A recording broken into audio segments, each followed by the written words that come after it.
Peggy 16.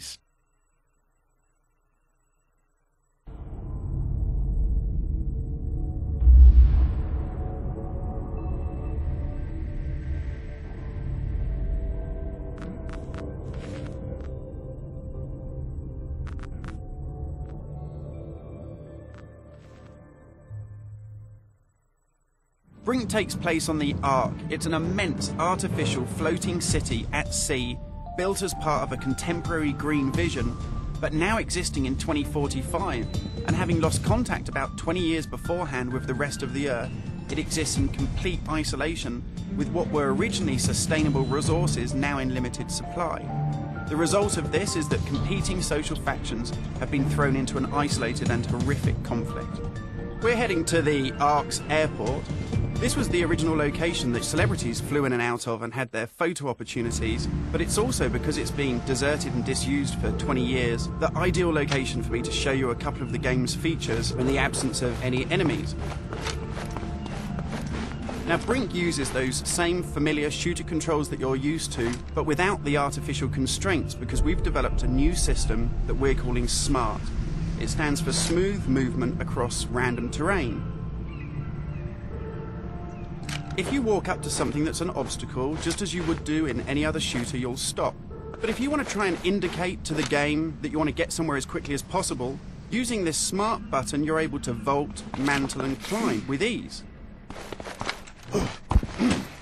And this is a cool system for helping you navigate through the game, but it's not an autopilot. You don't enter a canned animation that you can't get out of. It's great for advanced players too.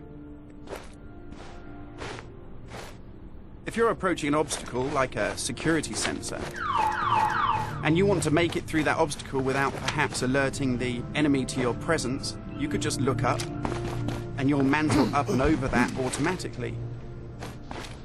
And by the same token, if you use your same SMART button just running towards something and looking down, you'll indicate to the game that you're able to slide under something. And this is really important because in Brink, we want you to be able to make tactical decisions about where you go and how you play. It's not a rail shooter where you're on a kind of minecart witnessing canned cinematics. And that's important too, because in Brink, irrespective of whether you play offline or online, you can create a cool identity for yourself that really reflects how you want to play the game. So in Brink, you take on a combat role that suits your preferred playing style, whether you're on the front line attacking the enemy or perhaps at the rear doing support. You'll take part in military objectives as part of a coordinated squad. And when you complete these successfully, you'll earn experience points that allow you to unlock cool upgrades for your weapons, really cool abilities that suit the way that you want to play, and also cool outfits that reflect what a badass you are. And you can do this irrespective of whether you play offline in traditional single-player style mode with no internet connection, or play cooperatively with up to 7 friends, or go online and play fully where the entire game is full of strangers.